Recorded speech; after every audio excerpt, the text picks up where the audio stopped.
Leonardo, a musician of undeniable talent, yet plagued by a persistent creative block, wandered aimlessly through the city's outskirts. He sought inspiration in the quiet solitude of forgotten places, hoping to rekindle the fire that had once burned so brightly within him. It was on one such excursion that he stumbled upon the old mansion. Hidden behind a veil of overgrown ivy and rusting gates, the mansion stood in stark contrast to the bustling city beyond. Its once grand facade was now marred by peeling paint and broken windows, a testament to years of neglect. A sense of melancholy hung heavy in the air, a silent invitation to explore its decaying beauty. Intrigued, Leonardo pushed open the creaking gates and ventured onto the grounds. Inside, dust motes danced in the shafts of light that pierced through cracks in the boarded-up windows. The air was thick with the scent of damp wood and forgotten memories. He wandered through echoing halls, each room a ghostly echo of its former self. Finally, in a forgotten salon, he found it, a grand piano, its polished black surface dulled by a thick layer of dust.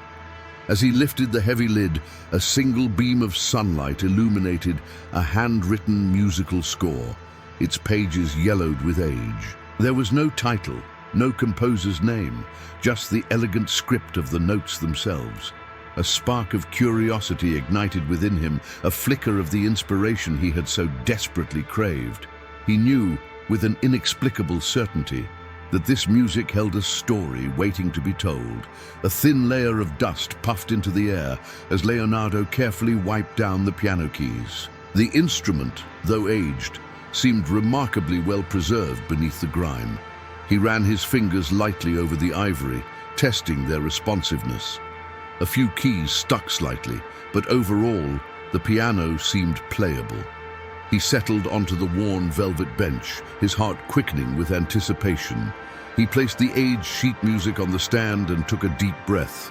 The melody began with a somber, almost mournful tone, slowly building in intensity before resolving into a delicate, melancholic phrase.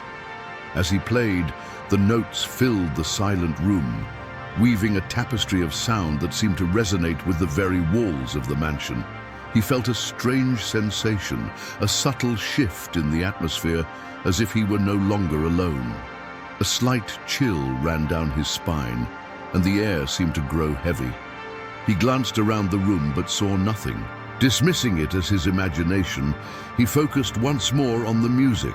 The melody continued, becoming more complex and emotionally charged. As he reached the final notes, a sudden gust of wind rattled the windows, despite them being firmly closed. A framed portrait on the far wall, depicting a young woman with a sorrowful gaze clutching a violin, swung violently and fell to the floor with a resounding crash. The glass shattered, scattering fragments across the dusty floorboards. Leonardo jumped, startled by the sudden noise. He stared at the portrait, a chill creeping up his neck. The woman's eyes, even in the broken fragments, seemed to stare directly at him.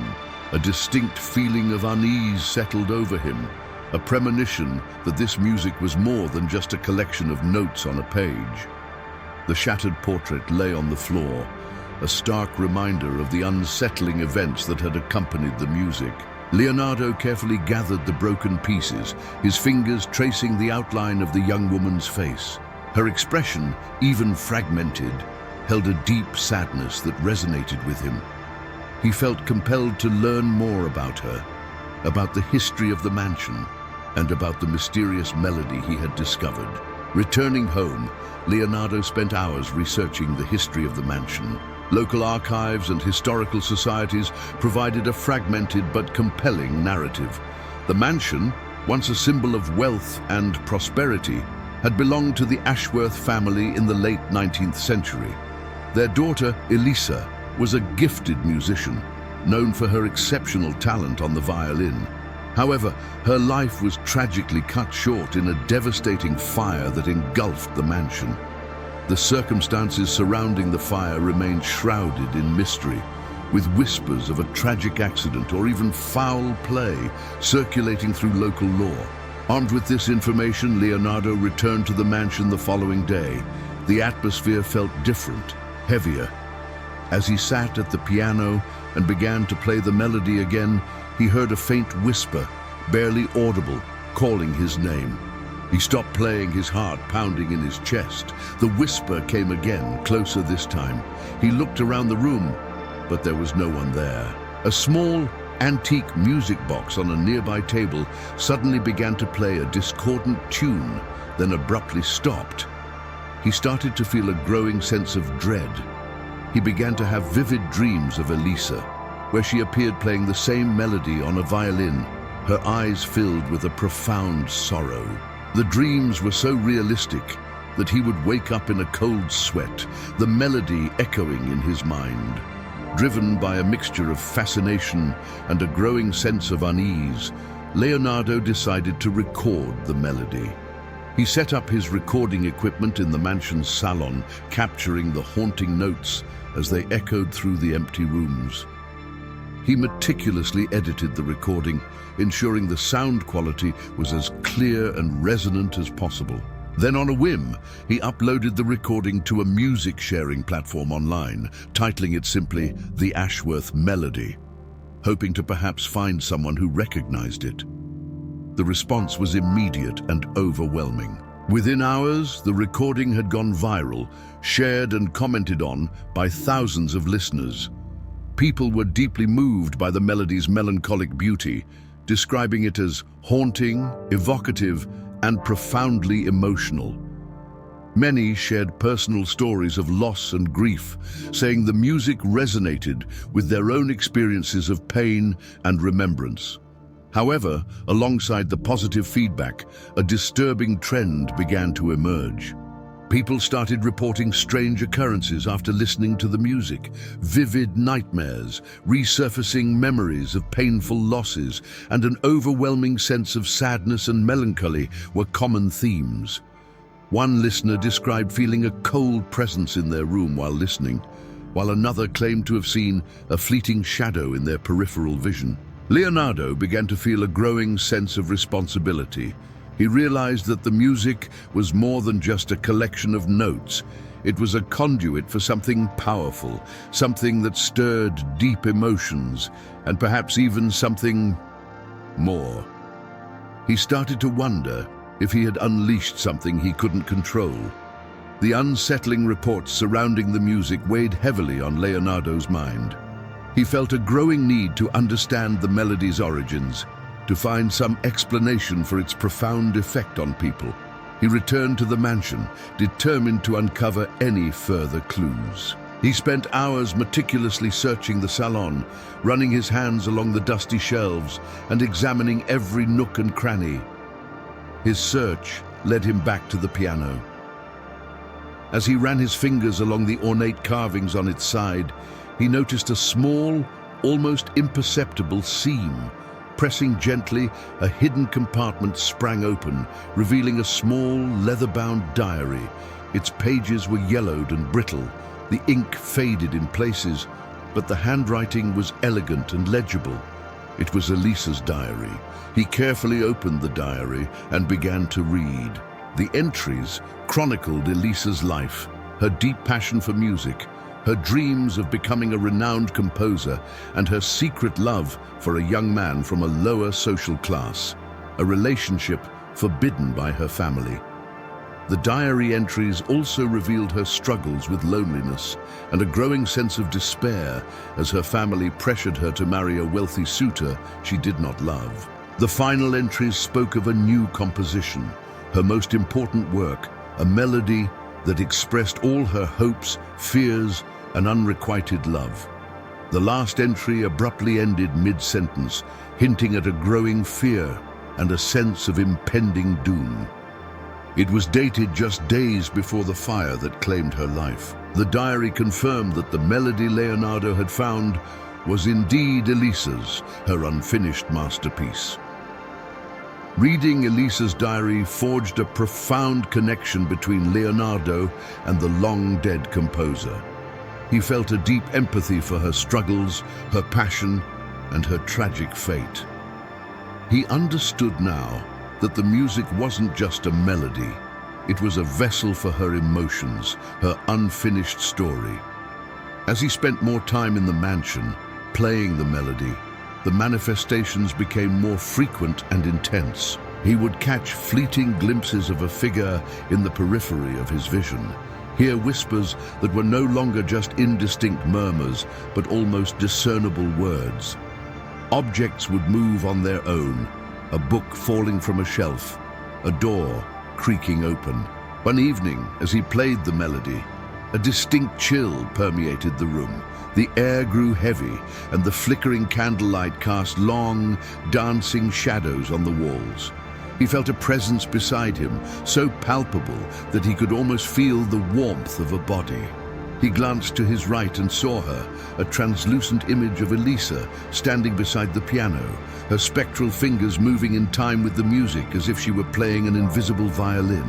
Her eyes, filled with a deep sadness, were fixed on him. He wasn't afraid, only filled with a profound sense of awe and understanding. He continued to play, his fingers guided by an unseen force, the music flowing through him as if he were merely a conduit.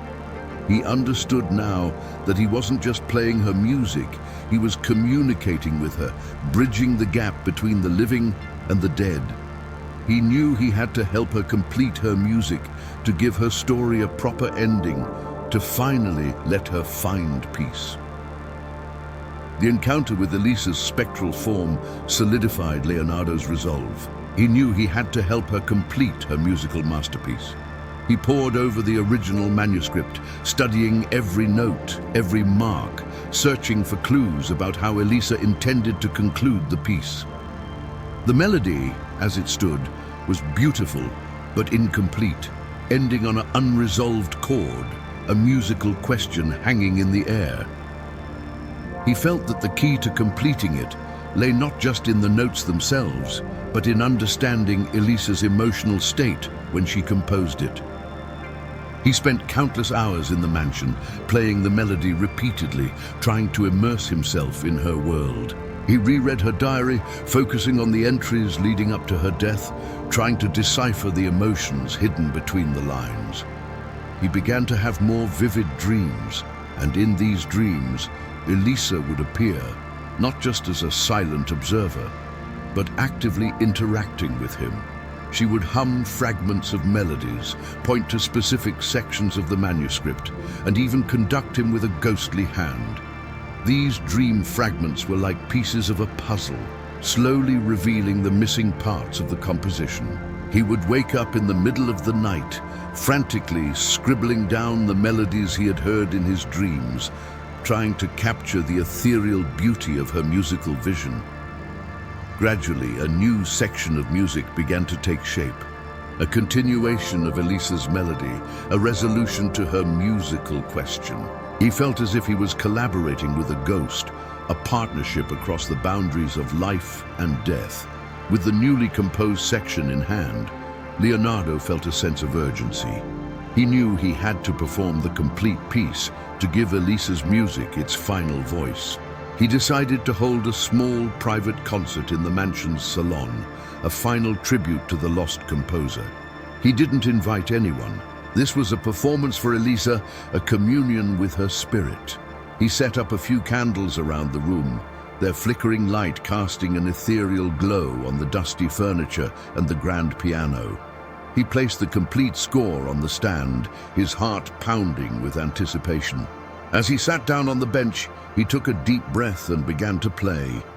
The familiar melody filled the room, its melancholic beauty echoing through the empty halls. As he reached the newly composed section, the atmosphere in the room began to change. The candlelight flickered violently, casting dancing shadows on the walls. A cold wind swept through the room, despite the windows being closed, and the temperature dropped noticeably. As the music reached its climax, the presence of Elisa became almost tangible. The air crackled with energy, and the room was filled with a soft, ethereal light. Then she appeared, fully materialized beside the piano, her spectral form glowing faintly in the candlelight. She held her violin, her translucent fingers moving gracefully across the strings. playing in perfect harmony with Leonardo's piano. The music swelled, filling the room with a powerful wave of emotion. As the final notes resonated, a series of vivid images flashed before Leonardo's eyes. Elisa, in her youth, composing the melody, her forbidden love, the devastating fire that engulfed the mansion, her desperate cries. He saw the tragedy unfold before him, understanding the pain and fear she had endured in her final moments. It was a raw, visceral experience, a glimpse into the past that left him breathless and deeply moved. As the final notes of the completed melody faded into the silence of the salon, the intense energy that had filled the room began to dissipate. The cold wind subsided, the candlelight steadied, and the ethereal glow dimmed. Elisa's spectral form, which had been so vividly present just moments before, began to fade, becoming more translucent with each passing second. Her eyes, which had been fixed on Leonardo with a mixture of gratitude and sorrow, softened into a look of peace. A faint smile touched her lips as she slowly vanished, leaving behind only a lingering sense of serenity. Leonardo sat at the piano, his hands still resting on the keys, his heart filled with a mixture of sadness and profound relief. He had witnessed a miracle, a connection between worlds, and he had played a crucial role in bringing closure to a tragic story. He felt a deep sense of loss at Elisa's departure, but he knew that she had finally found peace. Her music, once a vessel of pain and unfinished business, had become a testament to the enduring power of love and the resilience of the human spirit. The oppressive atmosphere that had clung to the mansion for so long had lifted, replaced by a sense of quiet tranquility. The air felt lighter, the shadows less menacing. The weight of the past had finally been lifted. The following days were filled with a quiet sense of reflection for Leonardo. He returned to the mansion one last time, not to play, but to simply be present in the space where he had connected with Elisa. The salon felt different now, no longer charged with a palpable supernatural presence, but imbued with a sense of peace. The dust motes still danced in the sunlight, but they no longer seemed to carry the weight of forgotten sorrows. The recording of the completed Ashworth melody, now rightfully attributed to Elisa Ashworth, continued to resonate with listeners around the world. However, the strange occurrences that had initially accompanied the music had ceased. The melody now evoked feelings of peace, remembrance, and hope, a testament to the power of art to transcend even death. It became a tribute to Elisa's talent, her passion, and her enduring legacy. Leonardo continued his musical career, but his perspective had shifted. He no longer chased fleeting fame or sought external validation. He understood now that music was more than just notes and melodies. It was a connection to the human soul, a bridge between hearts, a way to express the deepest emotions that words could not capture.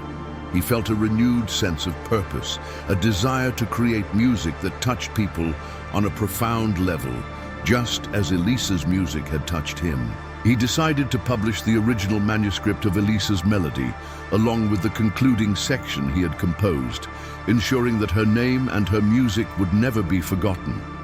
The music remained, a testament to a love that transcended time and a spirit that finally found peace.